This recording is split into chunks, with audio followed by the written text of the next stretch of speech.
Hello students, आप देख रहे हैं मेरा यूट्यूब चैनल क्लास 18 और आज हम लीनियर डिफरेंशियल इक्वेशन की टाइप फर्स्ट के क्वेश्चंस पर डिस्कस करेंगे। तो स्टूडेंट्स, जैसे कि आप यहाँ देख रहे हैं, लास्ट क्लास में यानी कि लास्ट वीडियो में हमने लीनियर डिफरेंशियल इक्वेशन क्या होता है ये जाना था और उसके वर्किंग रूल के बारे में बात की थी। और यहाँ पर दो तरह के वर्किंग रूल थे, एक टाइप फर्स्ट के लिए और एक टाइप सेकंड के लिए। तो आज हम टाइप फर्स्ट के ऊपर बात कर रहे हैं और उसके कुछ इंपॉर्टेंट क्वेश्चंस को डिस्कस करेंगे। तो यहाँ पर मैंने ये बताया था कि सबसे पहले हमें 3 स्टेप में क्वेश्चन को सॉल्व करना होता है। फर्स्ट स्टेप में हमें एक इक्वेशन दी होती है, उसको इस फॉर्म में लेके आना है और देन उसके बाद P और Q की वैल्यू को उसमें से फाइंड आउट करना है। सेकेंड स्टेप में आपको उसका इंटीग्रेटिंग फैक्टर निकालना है और देन इस इंटीग्रेटिंग फैक्टर का यूज़ करके हम उसका फाइनली सोल्यूशन निकाल लेंगे। तो आइए बच्चों, अब हम क्या करते हैं कि हम इसी वर्किंग रूल के ऊपर यानी टाइप फर्स्ट के ऊपर कुछ इंपॉर्टेंट क्वेश्चंस लेते हैं जो आपके यहाँ पर दिखाई दे रहे हैं कि ये क्वेश्चन कौन कौन से हैं। यहाँ पर 5 क्वेश्चंस हैं, इन 5 के 5 क्वेश्चनों को हम आज करेंगे और ध्यान दीजिएगा किस तरह से इनका सोल्यूशन किया जाता है। बट सबसे पहले क्वेश्चन स्टार्ट करने से पहले मैं ये बताना चाहता हूँ कि हमें कैसे पता लगता है कि ये टाइप फर्स्ट है या टाइप सेकंड है। इसका मेनली हमें पता होना चाहिए। मेरी फर्स्ट वीडियो जो इसकी LDE की बनी थी, लीनियर डिफरेंशियल इक्वेशन जो बनी थी, उसमें साफ साफ मैंने बताया था कि लीनियर डिफरेंशियल इक्वेशन क्या होती है कि dy/dx के साथ y नहीं होता। तो सबसे पहले देखो, यहाँ पे dy/dx के साथ कहीं भी y इंटू में नहीं होगा, जो एक डिपेंडेंट वेरिएबल है, कहीं पे भी नहीं होगा। फिर इसके अलावा एक तरीका और भी है पहचानने का कि अगर ध्यान से देखेंगे तो यहाँ पूरी इक्वेशन में आपको y सिर्फ 1 टाइम ही मिलेगा। पूरी इस इक्वेशन में y सिर्फ 1 टाइम ही मिलेगा, क्योंकि अगर यहाँ पे dy/dx है तो यहाँ पे y आपको 1 टाइम ही मिलेगा। अगर यहाँ पे भी dy/dx है तो y आपको पूरी इक्वेशन में 1 टाइम ही मिलेगा। इस क्वेश्चन को भी अगर ध्यान से देखें तो ये dy/dx में और यहाँ पे y 1 टाइम मिलेगा, यहाँ पे dy/dx और यहाँ पे भी y 1 टाइम ही मिलेगा। इसको सिंप्लीफाई करने के बाद dy/dx आएगा। तो आप पूरी इक्वेशन को ध्यान से देखिए, आपको यहाँ पर y सिर्फ 1 टाइम ही मिलेगा, क्योंकि यहाँ से कॉमन निकाल लेंगे तो y भी 1 टाइम ही मिलेगा। तो इस तरह से आप क्वेश्चन को पहचान सकते हैं कि ये फर्स्ट टाइप है या सेकंड टाइप। तो इस वीडियो में हम टाइप फर्स्ट के ऊपर बात करते हैं। तो इन क्वेश्चंस को हम अब सॉल्व करके देखते हैं कि किस तरह से इनको सॉल्व किया जाएगा। तो आइए स्टूडेंट, सबसे पहले हम फर्स्ट क्वेश्चन को पुटअप कर रहे हैं और इस फर्स्ट क्वेश्चन में जैसे कि आपको यहाँ पे दिया हुआ है, इसका मुझे सोल्यूशन निकालना है। इसका सोल्यूशन क्या होगा, तो आप ध्यान से देखिए, ये जो फॉर्म है ये इस फॉर्म को सेटिस्फाई करती है यानी मैच करती है। किस तरह से, अगर आप देखेंगे तो dy/dx प्लस py=q। और हम जानते हैं कि फर्स्ट टाइप में आपका p और जो q होते हैं वो ऑलवेज़ एक फंक्शन होते हैं किसके, x के। तो यहाँ पर जब आप इसकी वैल्यू को निकालते हैं तो आपको क्या मिला, p बराबर 1/x होगा और q क्या होगा, x की power n।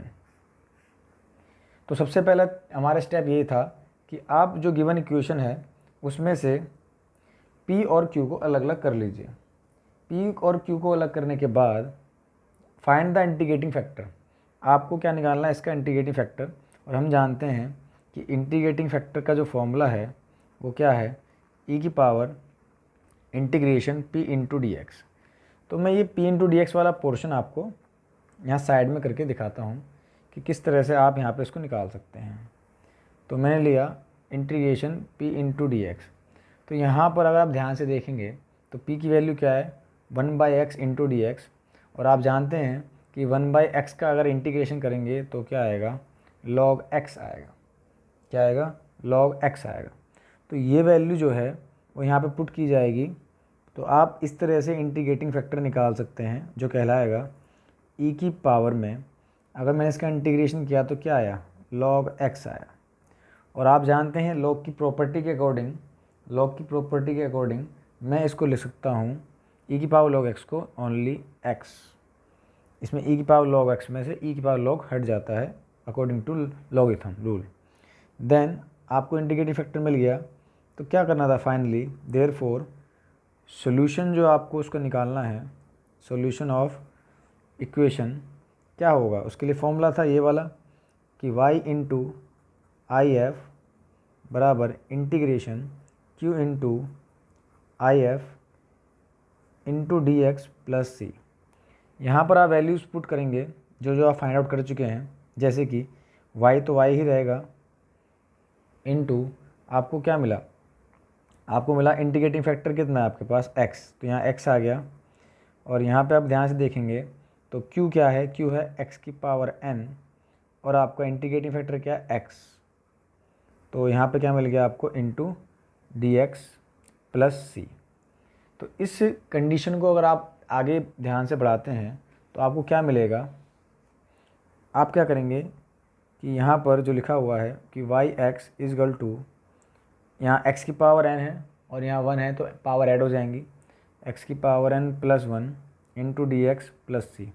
According to the rule of integration हम जानते हैं कि x की पावर n का इंटीग्रेशन होता है x की power n plus 1 upon n plus 1। ठीक, तो इसको हम क्या लिखेंगे इस रूल के अकॉर्डिंग, x की power n plus 1 upon n plus 1 plus C. इसको आप सिंप्लीफाई कर लीजिए, क्या आंसर आया, X Y is equal to X की power n plus 2 upon n plus 2 plus C. यही आपका क्या है, यही आपका सोल्यूशन होगा, यही आपका सोल्यूशन होगा। तो स्टूडेंट्स आपने देखा कि इस तरह से हम इसका सोल्यूशन निकाल सकते हैं। अब हम इसके नेक्स्ट क्वेश्चन पे चलते हैं और फाइंड आउट करते हैं कि किस तरह से क्वेश्चन को और सॉल्व ईजी से किया जा सकता है। तो उसका क्वेश्चन नंबर 2 है कि D Y by D X plus 2x upon 1 plus X square into Y is equal to इतना। तो यहाँ पे क्लियरली दिख रहा है कि ये जो फॉर्म है ये कौन सी फॉर्म है, ये फॉर्म है already D Y by D X plus P Y is equal to Q को रिलेट करती है, जो कि फर्स्ट टाइप है। तो अगर यहाँ पे कंपैरिजन करें तो आपको क्या मिला कि p की जो वैल्यू है वो क्या है 2x upon 1 plus X square, और जो q की वैल्यू है वह है 1 अपॉन 1 प्लस एक्स स्क्वायर का होल स्क्वायर।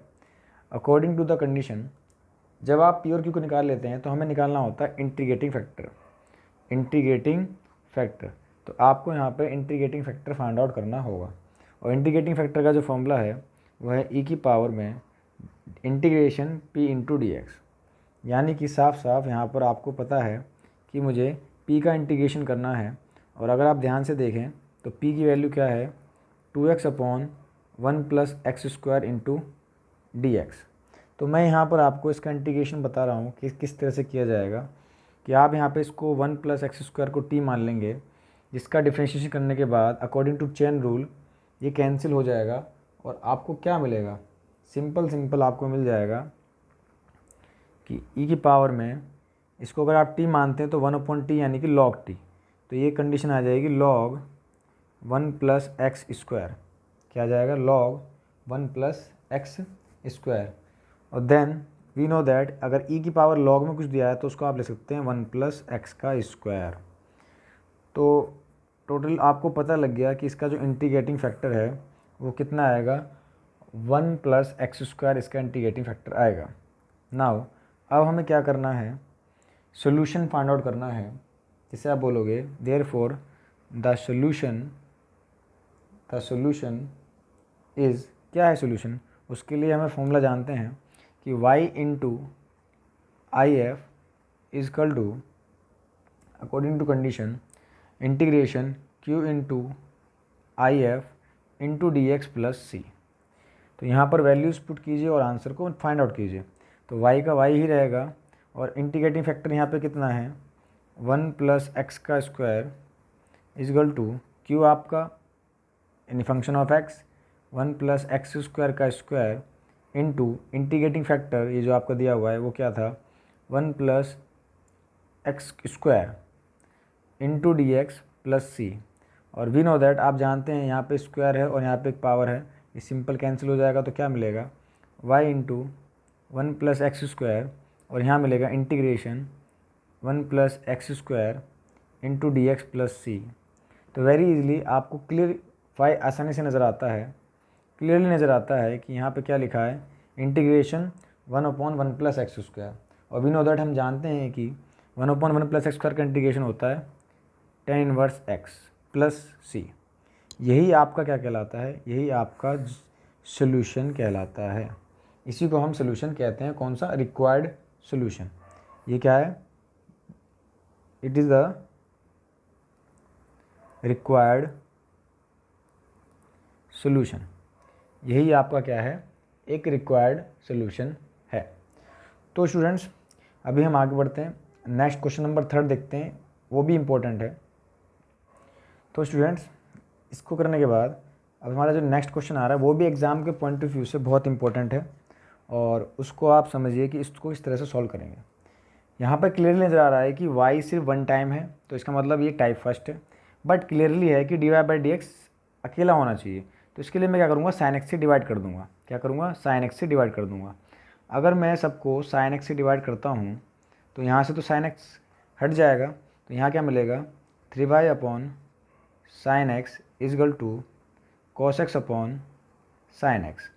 ये मिलने के बाद क्लियरली दिख रहा है आपको क्या हुआ कि एक फॉर्म बन गई टाइप फर्स्ट वाली। इसको आप क्या ले सकते हैं, 3/sin x, यानी कि 3 cosec x यहाँ इंटू में y equal to cos upon sine क्या होगा आपका, cot x होगा। तो क्लियरली ये फॉर्म बन गई आपकी। ये कौन सी फॉर्म बनी? टाइप फर्स्ट, जिसे हम बोलते हैं dy/dx plus P Y equal to Q. मैंने बताया था कि फर्स्ट स्टेप लिखने के बाद कंपेयर करना है, और कंपेयर करेंगे तो यहाँ p की वैल्यू 3 cos x है और q की वैल्यू cot x है। तो clearly p equal to 3 cosec x and q equal to cot x। इतना करने के बाद नेक्स्ट हम स्टेप पे आते हैं, वो स्टेप है 2, जिसमें आपको निकालना होता है इंटीग्रेटिंग फैक्टर। तो देयरफॉर यहाँ पर जो इंटीग्रेटिंग फैक्टर होगा उसके लिए फॉर्मूला था e की पावर में integration p into D x. तो क्लियरली मैं इसको डायरेक्ट कर सकता हूँ कि p की वैल्यू क्या आएगी, 3 cosec x into D x. जहाँ पर 3 कांस्टेंट है उसको बाहर ले लीजिए, बाहर ले लिया तो क्या मिलेगा, cosec x into D x आपको आसानी से मिल जाएगा। और वी नो दैट, हम जानते हैं कि ये एक फॉर्मूला है कि cosec x का इंटीग्रेशन क्या होता है, e की पावर में, ये सब e की पावर में चल रहा है, इसका जो इंटीग्रेशन है cosec का वो हो जाएगा log tan x/2, log tan x/2 इसका फॉर्मूला है। तो यहाँ पर एक प्रॉपर्टी थी, यहाँ पर एक log की जो प्रॉपर्टी है वो ये होती है कि हम जानते हैं कि log m की power n equal to n into log m। तो इसकी वजह से मैंने क्या काम करा कि ये जो n है इसको हम ऐसे लिख सकते हैं, तो इसको हम ऐसा लिख सकते हैं। तो n log m को मैं रिवर्स कर दूंगा, तो इसको मैं लिख सकता हूँ, क्या लिख सकता हूँ, e की पावर में log tan x/2 का whole cube according to this formula. Then we know that, अभी तक हमने जितने भी क्वेश्चन किए हैं उसमें हम क्या करते हैं कि e की पावर log हट जाता है और क्या बच जाता है, इंटीग्रेटिंग फैक्टर यहाँ पे बचेगा tan x/2 का होल क्यूब, जिसे मैं इस तरह से भी लिख सकता हूँ tan क्यूब x/2। तो ये आपका क्या निकल के आ गया, इंटीग्रेटिंग फैक्टर। नाउ अब इजीली आपको क्या करना है, सिर्फ इसका सॉल्यूशन निकालना है। और देयरफॉर द सॉल्यूशन इज़, क्या है फॉर्मूला सिंपल था, जिसमें हम लिखते थे y into I F equal to integration q into I F, उसका डिफरेंशिएशन इंटीग्रेशन x के रिस्पेक्ट में प्लस c। तो क्लियरली यहाँ पर हम क्या करेंगे, सिर्फ इसकी फॉर्मूले की में वैल्यूज़ पुट करनी है जो आपके पास गिवन है, और वो क्या क्या है, y का तो y रहेगा, इंटीग्रेटिंग फैक्टर आपने अभी निकाला tan cube x/2 equal to q की जो वैल्यू है वो कितनी है, cot x है, और जो आपका इंटीग्रेटिंग फैक्टर निकल के आया है वो कितना था, tan cube x/2 into D X plus C. अब यहाँ पे क्लियरली आपको पता है कि इसका तो कुछ नहीं होना, ये तो ऐसे ही रहेगा, लेकिन आपको जो सीखना है वो क्या है, यहाँ पर इसका इंटीग्रेशन। अब इंटीग्रेशन जिसका बेस्ट होगा वो आसानी से क्वेश्चन को कर पाएगा। अब फिलहाल ये क्वेश्चन इंपॉर्टेंट है तो हम इस पर थोड़ा नज़र डालते हैं कि हम क्या कर सकते हैं कि इसको किस तरह से सॉल्व किया जाए। तो वी नो दैट, हम जानते हैं कि इसका जो इंटीग्रेशन है वो मैं सॉल्व कर देता हूँ अलग से यहाँ पर, और फिर आंसर जो निकल के आएगा वो हम इसको यहाँ पर पुट कर देंगे, उसको हम यहाँ पर पुट कर देंगे। तो देखिए ज़रा, उसका सोल्यूशन मैं अलग से कर देता हूँ कि कंडीशन क्या थी यहाँ पर क्वेश्चन की, cot x into tan cube x/2 into D x. अब मुझे इसका क्या करना है, इंटीग्रेशन करना है। तो इसका इंटीग्रेशन करेंगे, किस तरह से करेंगे आइए जानते हैं। तो आप जानते हैं कि हमने एक फॉर्मूला पढ़ा है, tan 2x बराबर होता है 2 tan x upon 1 minus tan square x, 2 tan x upon 1 minus tan square x. यहीं से अगर मैं इसको बोल दूं कि tan x की वैल्यू कैसे निकले, तो tan x की वैल्यू हो सकती है कि 2 tan x/2 upon 1 minus tan square x/2। ऐसा मैं कह सकता हूँ, ऐसा मैं कह सकता हूँ। तो मैंने क्या काम किया, यहाँ पर इसको स्प्लिट कर दिया और लिख दिया कुछ इस तरह से, tan क्यूब x/2 तो ऐसे ही रहेगा, कोड को मैंने लिख दिया 1/tan x into D x, ऐसा मैं लिख सकता हूँ। और इस tan x की वैल्यू को मैं यहाँ पर पुट कर दूँगा, तो उसमें आपको क्या मिलेगा, tan cube x/2 into 1 upon में ये वैल्यू आ जाएगी पूरी 2 tan x/2 upon 1 minus tan square x/2 into D x.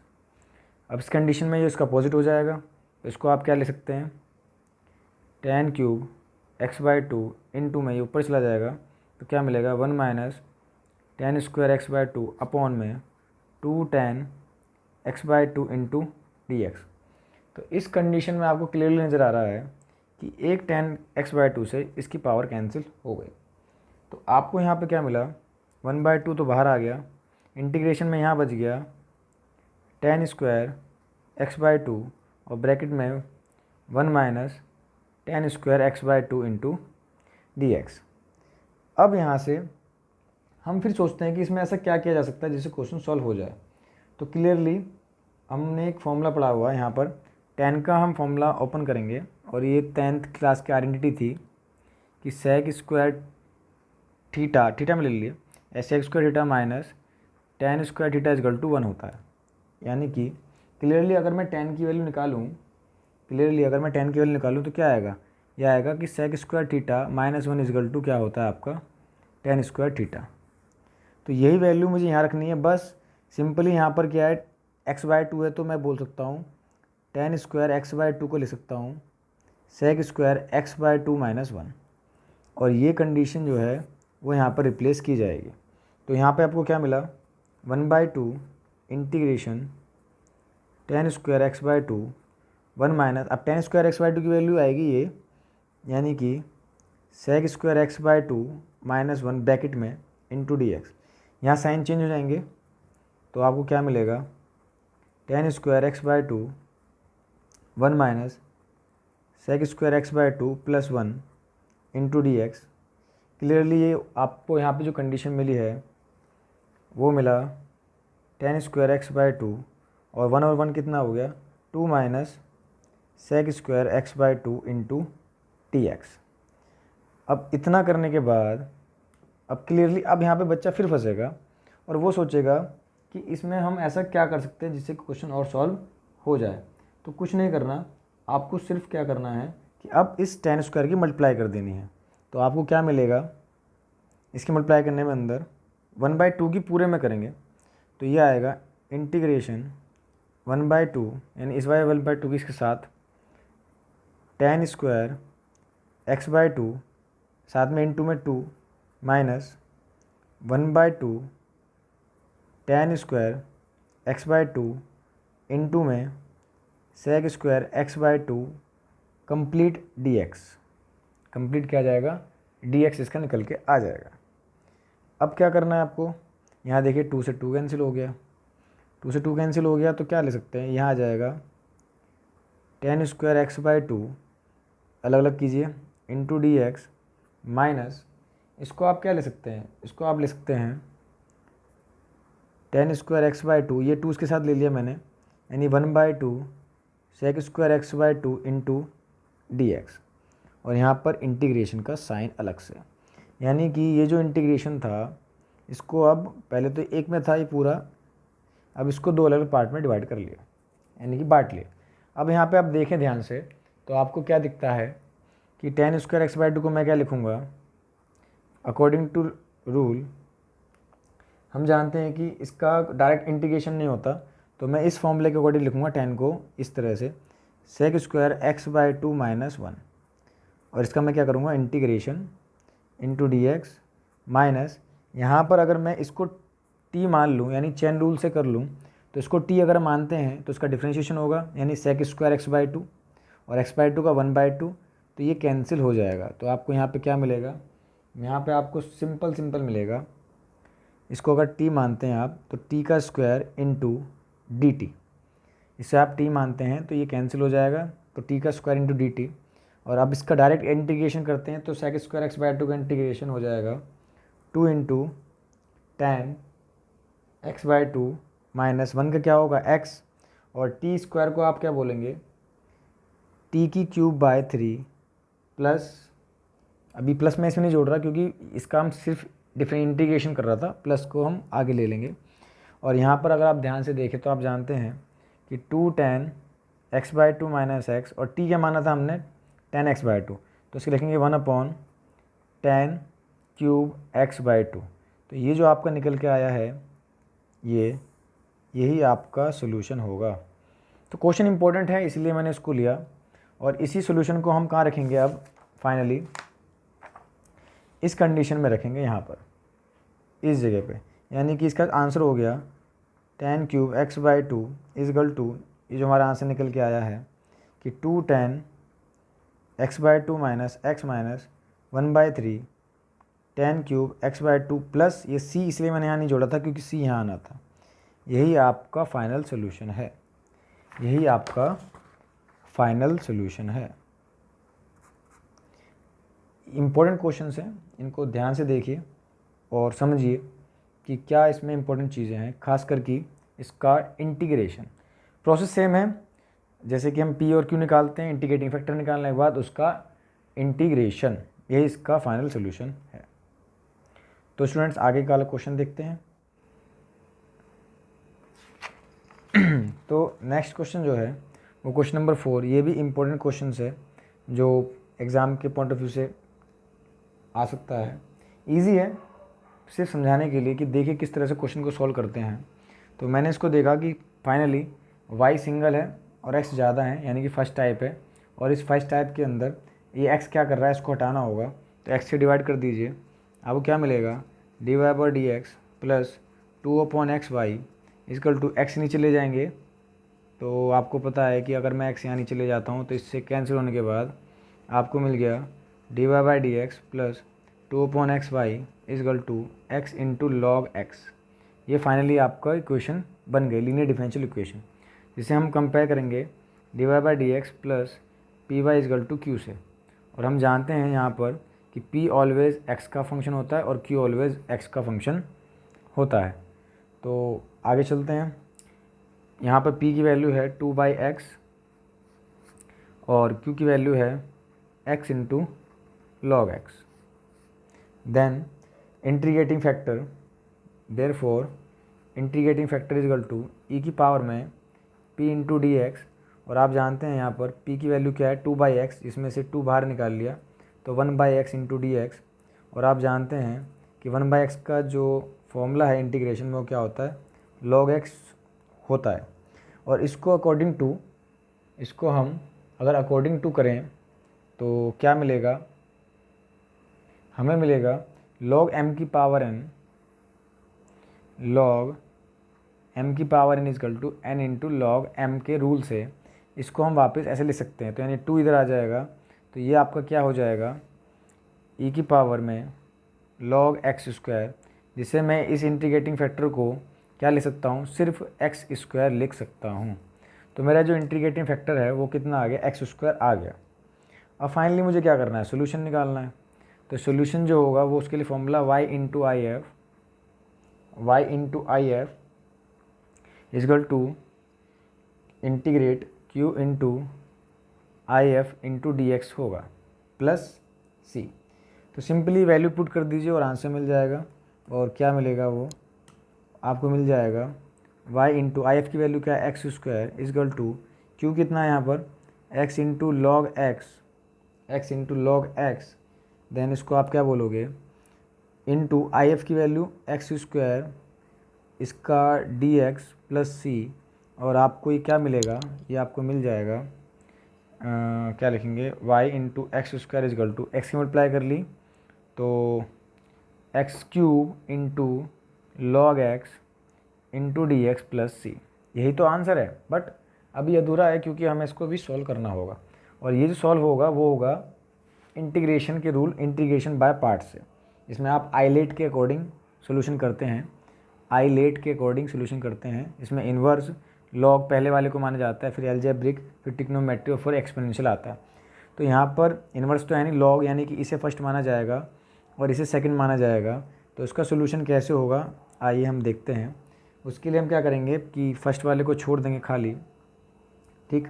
Second वाले का इंटीग्रेशन करेंगे यानी कि एक्स क्यूब का, तो आप बोलेंगे एक्स की पावर 4/4, देन माइनस क्या करेंगे लॉग एक्स का डिफ्रेंशिएशन यानी 1/x और एक्स क्यूब का integration x/4 into 4 into D X plus C, तो चल ही रहा है इसके अंदर, ठीक। तो यही आ गया Y X square is equal to log X into X की पावर 4/4 माइनस यहाँ पे इस कैंसिल करेंगे तो 1/4 बाहर आएगा और रह गया एक्स की cube into D X plus C. और वी नो दैट अब यहाँ से क्वेश्चन लगभग कम्प्लीटली सोल्व हो चुका है।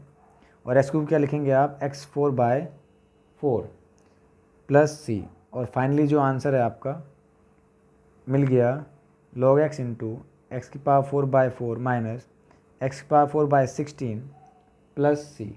यही आपका रिक्वायर्ड सोल्यूशन है। इवनली आप इसका एलसीएम लेके इसको आगे सॉल्व कर सकते हैं। तो स्टूडेंट्स, एक क्वेश्चंस मैंने आप लोगों के लिए एज अ होमवर्क छोड़ा है। इस क्वेश्चन को आप खुद ट्राई करेंगे और कमेंट बॉक्स में बताएंगे कि इसका सोल्यूशन हुआ या नहीं हुआ। फिर हम आज को आगे देखते हैं। तो स्टूडेंट्स, नेक्स्ट वीडियो में हम स्टेप 2 लेके चल रहे हैं, मतलब कि टाइप 2 लेके आएंगे और उस टाइप 2 में बताएंगे किस तरह से क्वेश्चनों को सॉल्व किया जाता है। So thank you students for watching this video.